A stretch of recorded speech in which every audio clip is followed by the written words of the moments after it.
She thought she was buying a piece of forgotten land, 14 acres of weeds, rusted fences, and a barn that looked like it might sigh and collapse.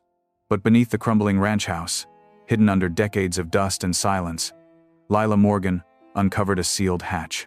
What waited below wasn't just a bunker. It was a forgotten arsenal of weapons, documents, and solid gold bars, and it was clear someone had meant to come back for it. Before we dive into this unbelievable discovery, tell us where you're watching from. We love seeing how far these stories reach. And if you enjoy stories of mystery, grit, and legacy, hit that subscribe button because tomorrow's story might just top this one. Lila Morgan didn't flinch when the auctioneer called her crazy.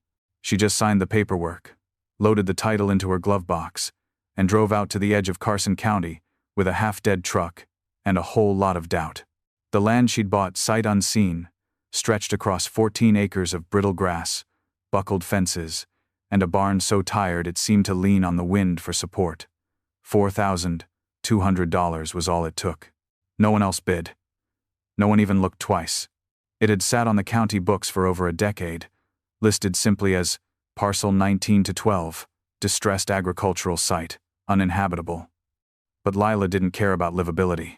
She cared about space, solitude, and the freedom to finally make something that was hers. The dirt road turned to gravel, then to something worse. Her tires popped and crunched through weeds and shattered beer bottles as she pulled to a stop in front of the house.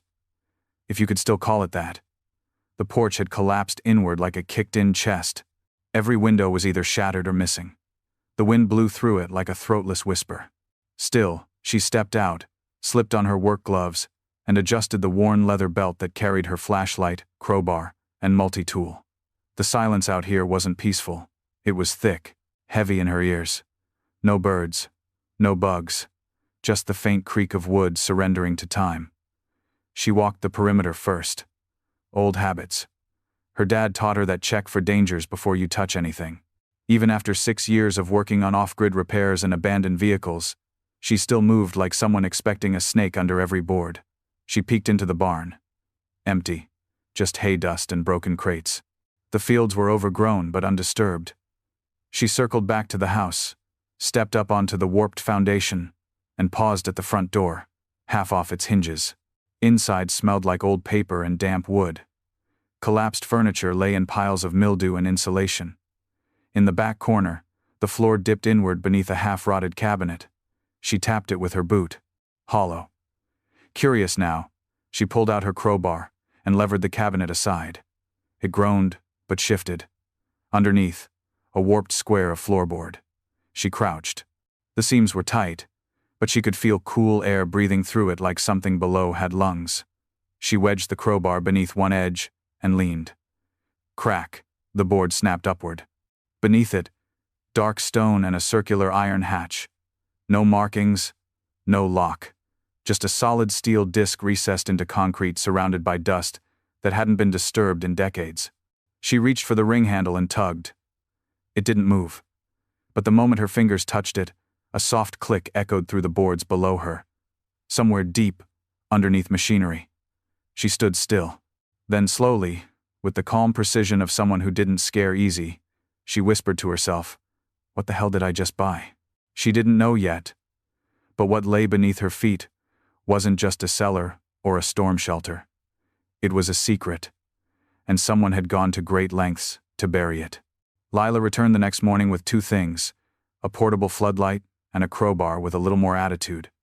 The wind had died overnight, leaving the air brittle and tense. She didn't sleep much. Kept hearing that soft metallic click every time she closed her eyes, the kind of sound machinery makes when it's remembering how to move again. She cleared the floorboards methodically, pulling up rotted slats until the entire outline of the hatch was exposed. It was almost perfectly circular, set into reinforced concrete with bolts the size of her thumbs.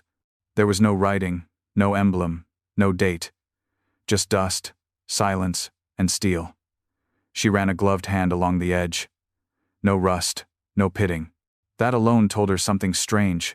If this hatch had been here for decades, why hadn't it decayed like everything else on the property? It had been sealed, and sealed well. Lila adjusted the floodlight, bathing the hatch in gold, and leaned on the handle again. This time, something shifted. A groan deep in the ground, then a low hydraulic hiss. The hatch gave a reluctant shudder and twisted counterclockwise with a heavy clunk. Her heart kicked up. She knelt beside it, planted her boots wide, and pulled. It opened with a rush of stale air, like the earth exhaling. Dust swirled up, the stench of aged oil, iron, and something older. Beneath the hatch, a steep concrete shaft, about 6 feet across, descending into blackness. A rusted metal ladder led down, its rungs bolted to the wall like vertebrae. She grabbed her flashlight and peered inside. It went deep. 20 feet? 30? She couldn't tell. But the bottom was smooth and dry. And unlike the rest of the ranch, there was no rot. No mold. Just preserved stillness. She hesitated. Climbing into a hole in the ground on a property no one else wanted wasn't what most people would call smart. But Lila wasn't most people. She had a mechanic's instincts, and right now, every part of her was humming with the same tension she got when working on an engine that refused to die. Something down there was still alive, in its own way. She secured a rope around a stud in the foundation and tested the ladder. Solid. The steel groaned but held. So she climbed slow, deliberate, 1 foot at a time, the shaft swallowing the light above her. When her boots hit the floor, her flashlight caught the first glint of metal, and then another, and another. Rows of crates, stacked waist-high. Some marked with stenciled military codes, others unmarked entirely. She turned in a slow circle, light sweeping over walls lined with shelves, cables, and something that looked disturbingly like a generator system. She found a light switch, flicked it, nothing. She traced a thick cable to a backup battery bank. It was ancient, analog, but intact. She reached into her belt, pulled a flathead, and jimmied the panel open. A spark, then a hum. The lights flickered once, then snapped on. Lila blinked. In the sudden glow, she saw what no one had likely seen in 50 years. And in the corner, stacked neatly beside a rusted rack of rifles and a moldy duffel, was a pile of gold bars. Not fool's gold. Not replicas. Real gold. She exhaled slowly. Okay, she whispered to the silence. Now we're in it. Lila sat on the bottom rung of the ladder for a long time, elbows on her knees, eyes locked on the stack of gold bars 10 feet away. The overhead lights buzzed faintly, the kind of industrial hum she knew from warehouse jobs and scrapyard offices. This bunker wasn't just storage. It was infrastructure, built with intent, with purpose. She finally stood, wiping her palms on her jeans. Her flashlight beam danced along the crates first. The stenciling was military old school, block letters, property of U.S. Go 42 BN Alpha. Some boxes were marked ordnance, others supplies classified inventory. One was labeled simply, "Do not open, 1,950, 2. The gold, though, that was something else entirely. There were 16 bars, neatly stacked in twos, each about the size of a paperback novel but infinitely heavier. She leaned down, ran a finger along one. It was stamped with something she couldn't read at first, faint letters, worn by time. Reichsbank. She froze. Not U.S. Mint. Not Fort Knox. Not even domestic. German. She blinked, leaned closer. That wasn't just gold. It was Nazi gold. Which meant this bunker wasn't just some fallout shelter. It was a vault. She stood up sharply, suddenly aware of how cold the air felt down here. The silence wasn't just heavy now. It was watchful. She turned to the nearest wall, looking for a plaque, a record, anything that could tell her what this place was. Her light caught something high up, a rusted metal sign, faded, but still legible. U.S. Bunker 42 Western Strategic Reserve established 1,946, decommissioned 1,972 entry access. Level 4 personnel, only Bunker 42. She'd heard the name once on a podcast, maybe. Conspiracy stuff. Most thought it was somewhere in New Mexico or Colorado. Military shadow projects. Unacknowledged operations. But this was real. And it was buried beneath a failed ranch outside Carson County, Nevada. She backed away slowly, taking it in. The racks of weapons. The generators. The sealed lockers with coded locks. This place had been meant to survive something or hide from it. The layout wasn't random. It was tactical. She stepped over to a nearby desk, its drawers swollen with time. Inside, she found a cracked leather binder. Dozens of yellowing pages, typed in courier font, some handwritten notes scrawled in the margins. She flipped through quickly. All incoming material, from Operation Paperclip to be catalogued and locked. Lieutenant G. Ransom, to oversee secure transport and hold until further transfer orders. Her breath caught again. Paperclip. The operation that brought Nazi scientists, and apparently Nazi assets to American soil after World War II. And this wasn't just storage. This was containment. She looked around again with new eyes. This wasn't a secret for safety. It was a secret for shame. Something long buried. Something meant to stay buried. Until she found it. Lila rubbed her temples, pulse pounding now. She knew how this worked. The government didn't just forget gold. They didn't misplace weapons caches or miss file bunkers. If this place had been left off the books, someone had done it on purpose. She spent the next 3 hours cataloging the room with her phone. Not posting. Just documenting. Row by row, crate by crate. Some were too heavy to budge. Others creaked open with effort and age, releasing clouds of dust that made her eyes sting. Inside, disassembled firearms wrapped in oiled cloth, crates of ammunition, sealed chemical canisters labeled in languages she didn't understand. Cyrillic, German, even Japanese. This wasn't a weapons stash. It was a collection. Cold War leftovers, World War II relics, intelligence assets. All stored in one place, out of sight, out of mind. And the gold. Always the gold. She couldn't stop glancing at it. Even when she tried to focus on the paperwork. It sat too perfect. Too deliberate.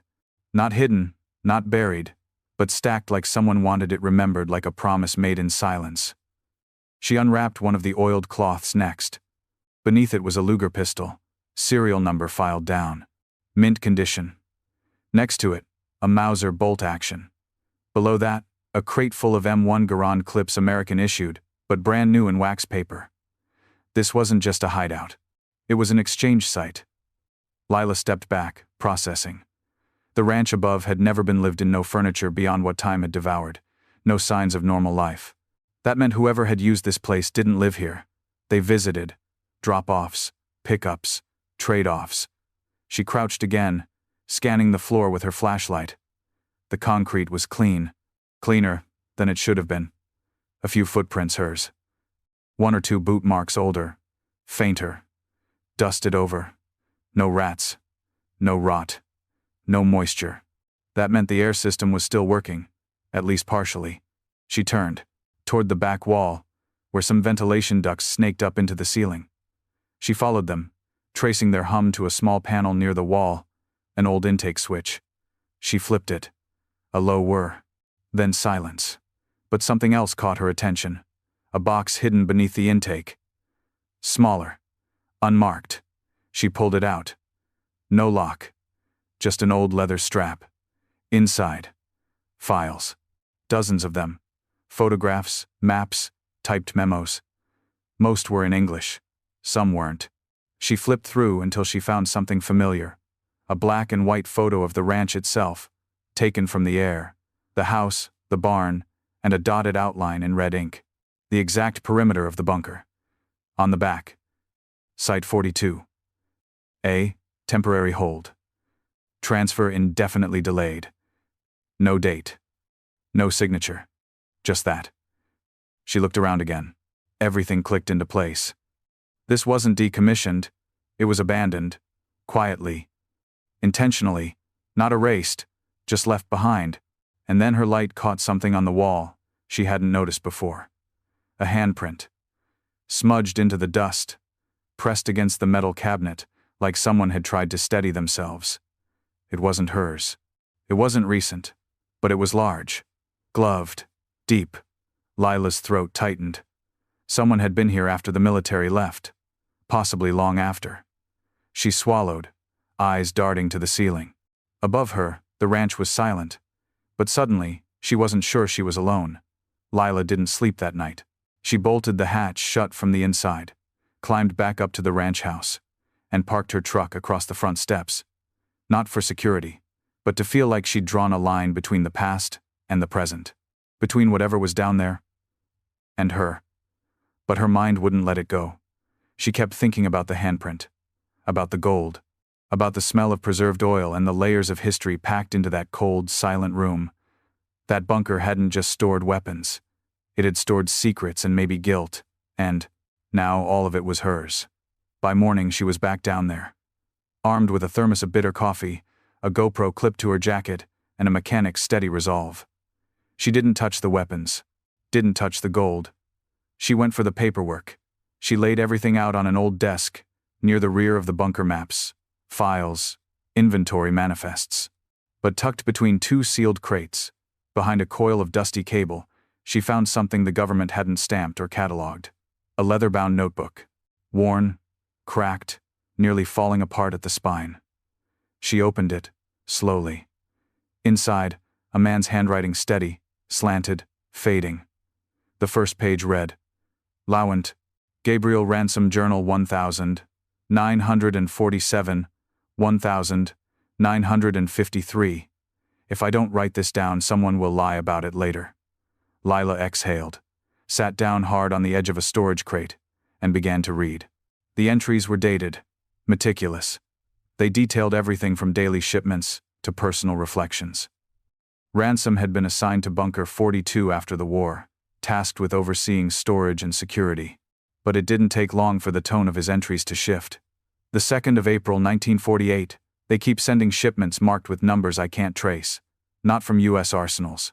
Not from any inventory I've seen before. Last crate had Luftwaffe insignia.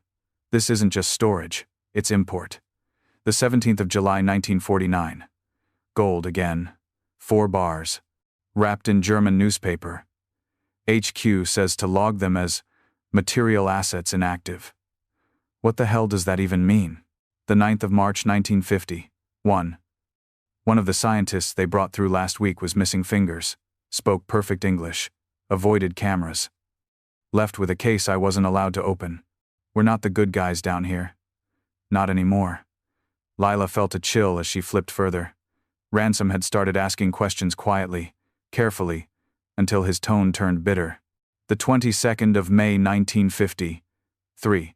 They stopped replying to my reports. No rotation, no relief, no transfer orders. They're leaving me here. The 30th of June 1950. 3. If you find this journal, you need to know. The war didn't end. It just changed uniforms. And this place? It's not a bunker. It's a tomb of choices no one wants to admit. The last page was dated weeks later. Just a single sentence. They came back last night. And then, nothing. Lila closed the journal, hands trembling. Who were they? Had Ransom survived? Had he been silenced? The bunker suddenly felt colder. The lights a little dimmer. Whatever had been hidden here wasn't just material, it was moral. And now that she knew, she had a choice to make. The 6th morning on the ranch, Lila woke to the unmistakable sound of tires on gravel. She froze. The wind was still. No birds. No distant cattle. Just the soft crunching rhythm of someone moving slow deliberately up her mile-long private drive. She grabbed her binoculars from the truck cab and crouched behind the splintered porch railing. A white SUV. Tinted windows. Government plates. No dust trail. They'd been parked nearby. Waiting. She didn't panic, not outwardly. But her stomach tightened like a pulled cable. She backed off the porch, ducked through the side of the barn, and circled around behind the overgrown windbreak to where the house sat sagging and hollow above the hidden hatch. The SUV stopped 20 yards from the porch. 2 men stepped out. One wore a clean navy windbreaker. The other, a button-down tucked too neatly into tactical slacks. They didn't look like ranch buyers or nosy neighbors. They looked like they belonged in bunkers. She slipped back into the house through the kitchen door, boots soft on rotting linoleum. No creaks. She knew where to step now. Knew where the hatch was hidden beneath the floorboards, and more importantly, how to lock it from below. But she didn't move yet. She crouched low and listened. "Miss Morgan?" One of the men called out, voice too casual, like a practiced salesman. "Lila Morgan, right? We're with the Historical Site Registry. Wanted to talk with you about some irregularities in the county transfer forms. Mind if we come up? She didn't answer. He didn't knock. He just waited. She peeked through a crack in the siding. The other man wasn't talking. He was scanning, watching the tree line, glancing at the barn, then toward the power meter still half buried in weeds. He was assessing, not observing. Government plates, fake agency, surveillance eyes. They knew. Or at least, they suspected. She dropped quietly into the hatch stairwell, shut it, and locked it from the inside with the bolt she'd added the night before, reinforced with scrap steel and welded hinges. A mechanic's kind of lock, quiet, ugly, effective. Back in the bunker, the air was cold. She turned on the lights. The crates were still there, the gold, the weapons, the journal, and the unease, thick as oil.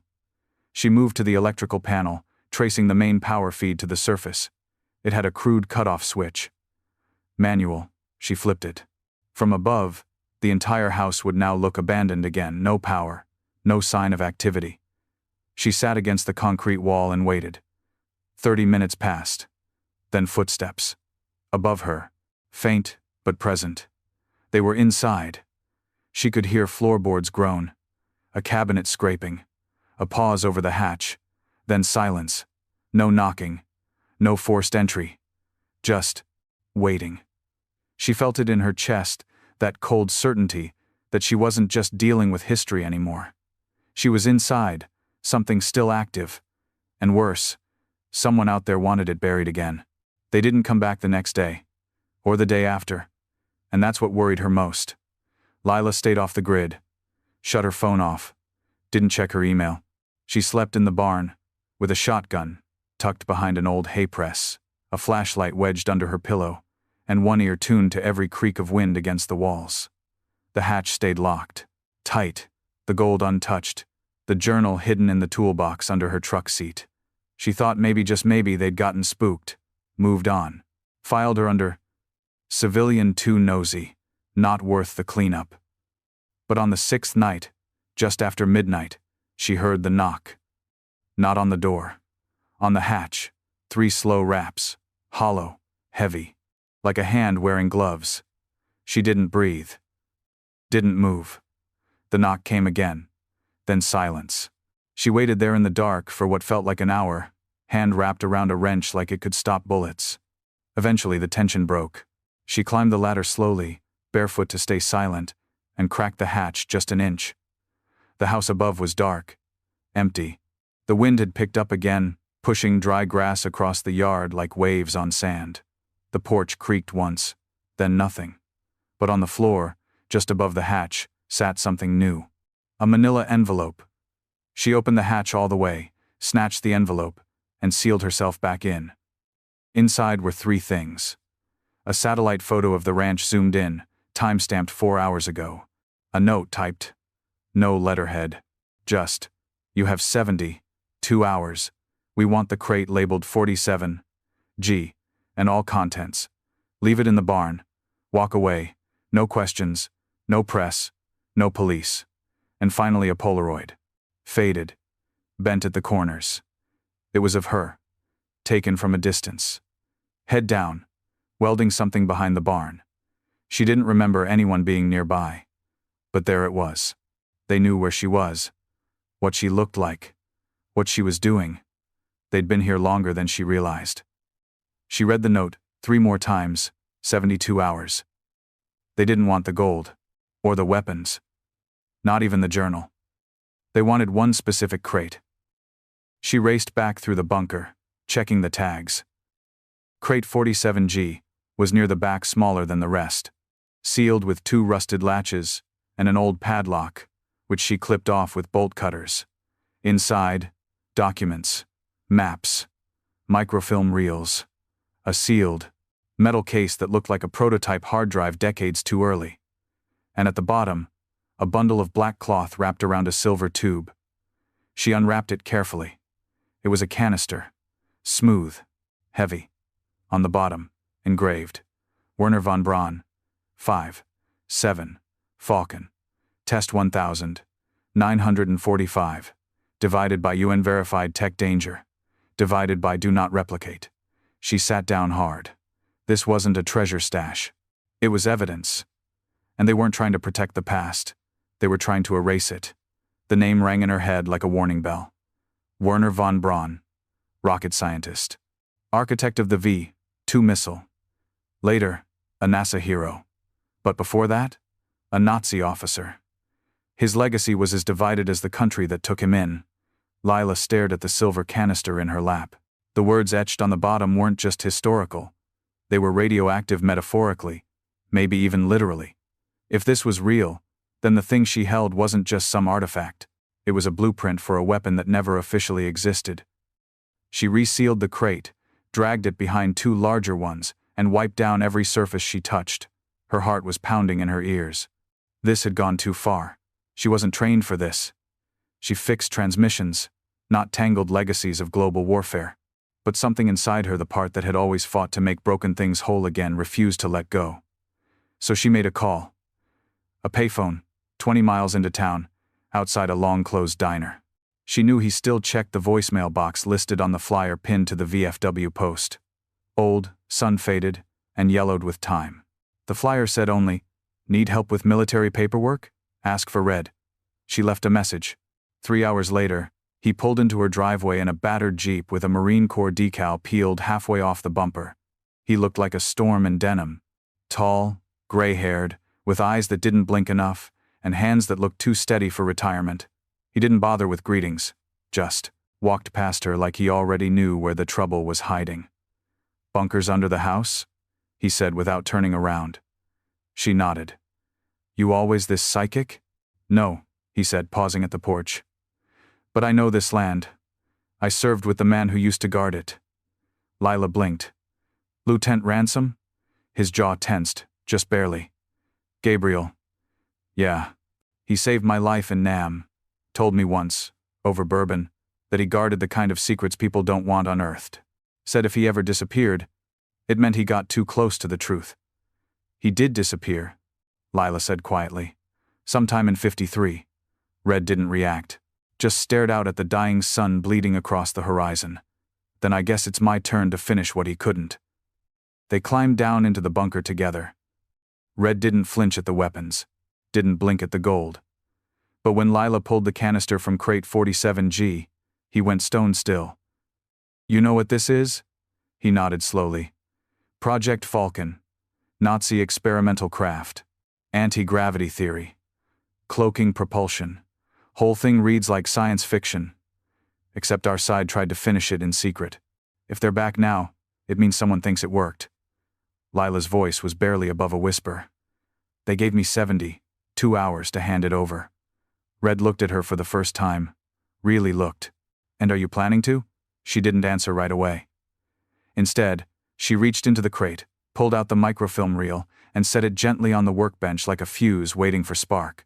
"No," she said. "I think I'm going to finish what Ransom started." Red cracked the faintest smile. "Then I guess we've got work to do." The first thing Red did was teach Lila how to wire a pressure trip. Not the kind that exploded, nothing lethal. Just enough to warn, distract, delay. "We're not here to hurt anybody," he said.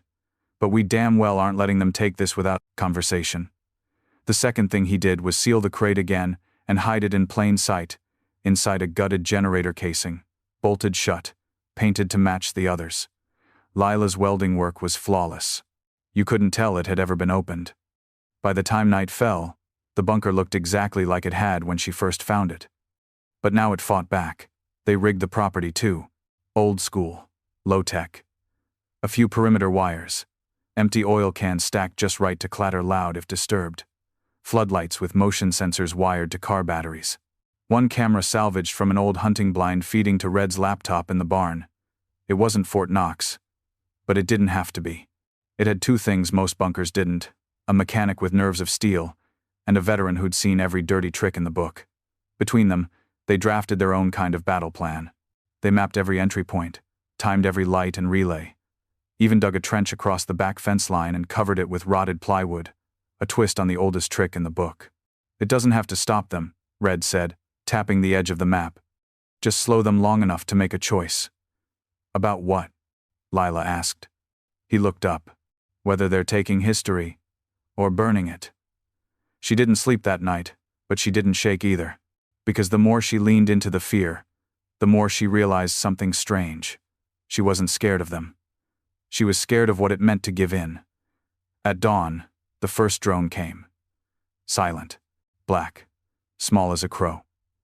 Lila spotted it through binoculars, hovering just above the tree line before zipping back out of range. They were testing her, checking the perimeter. She and Red didn't speak, just nodded. It was happening. By sunset, 3 black SUVs were parked on the ridge above the ranch. They didn't approach. Not yet. Red stood in the barn doorway, arms crossed, watching through the fading light. "They'll come. At night," he said. "These types always do. Less witnesses. Fewer questions." Lila looked toward the darkening house.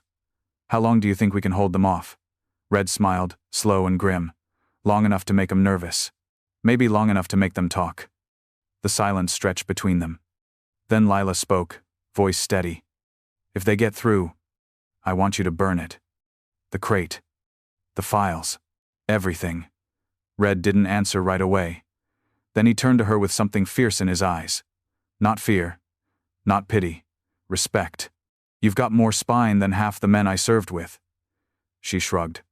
"I fix broken things. I don't run from them." That night, the floodlights buzzed. The perimeter wire snapped like a gunshot. And the ranch, forgotten for half a century, became a battlefield. The first intruder didn't expect the trench. He went down hard, not hurt, but stunned, giving Red time to hit the spotlight. The yard lit up like a stadium. Figures froze. One shouted something in a clipped accent, and Lila caught it on the mic. "No weapons, we go quiet." But it was too late for quiet. Red stepped forward with his hands up, a flare in one and a walkie in the other. "You've got one shot to walk away," he called. "We know what's in 47. G. We've got documentation, footage, and a failsafe set to dump the files if we don't check in." A pause. Then a voice answered from the dark. Smooth. Too calm. "We don't want trouble. We want containment. That technology was never meant to be found." Lila stood behind the barn door, breath shallow, her finger hovering over the trigger for the EMP coil she'd rigged from a stripped alternator and a car battery.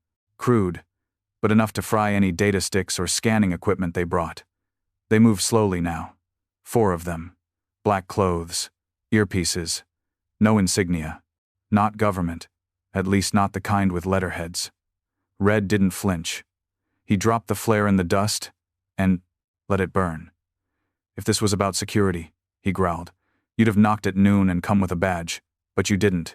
So here's the deal. You tell us what's in that crate and why it was left here. Then maybe we talk options." One of them, a younger man with a square jaw and zero patience, took a step forward. "You're in possession of a classified WMD prototype. This isn't a negotiation." Lila stepped out then, EMP trigger in hand. "Then maybe you shouldn't have buried it in my basement." They froze. "Your name's not on it," she added. "But I've got a journal, photos, microfilm, and about 500 gigabytes of backup on a solar server in Idaho that says otherwise. So if this is where I die, you're going to spend the rest of your lives explaining how that happened." The silence that followed wasn't empty. It was calculation. And then, finally, the oldest of the men, lean, pale, expression like dried leather, raised a hand to his team. "Stand down," he said. The others didn't move. "That's an order," he added. Reluctantly, the black shapes lowered their weapons. He stepped forward alone. "No threat now, just wait. We covered this place because we didn't want it to become myth, or currency, or politics. What's in that crate isn't just history, it's leverage. The kind governments kill for." Lila met his eyes. "Then maybe it's safer in the hands of someone who has nothing to gain." He studied her. "You're not going to sell it?" She shook her head. "I'm going to seal it, document it, tell the truth, and then make sure it never ends up in the wrong hands again." He looked at Red, then back to her. "You realize that puts a target on your back." She smiled, tired but unshaken. "Let them come. I'm done running." A long silence. Then, to her shock, he nodded. "You've got 48 hours. After that, this land's off limits permanently. Then you better get off it," Red said, stepping between them. No more words. They left. No arrests, no threats. Just the slow retreat of men who realized too late they weren't in control. 2 days later, Lila and Red sealed the bunker shut. Concrete, rebar, welded steel, buried under 4 feet of Nevada soil. The journal, the photos, the tapes all scanned, uploaded, and encrypted in 6 different places. Lila didn't go public. She didn't need fame. She just needed truth. And peace. A month later, she stood alone on the ridge above the ranch, watching the sunrise turn the sky to fire. The land was quiet again. The kind of quiet that felt earned. She didn't find gold. She didn't sell secrets. She uncovered a lie and gave it a grave. Sometimes, being a mechanic isn't about fixing engines. Sometimes, it's about taking things apart, just to make sure they're never used again. Buried, but not forgotten.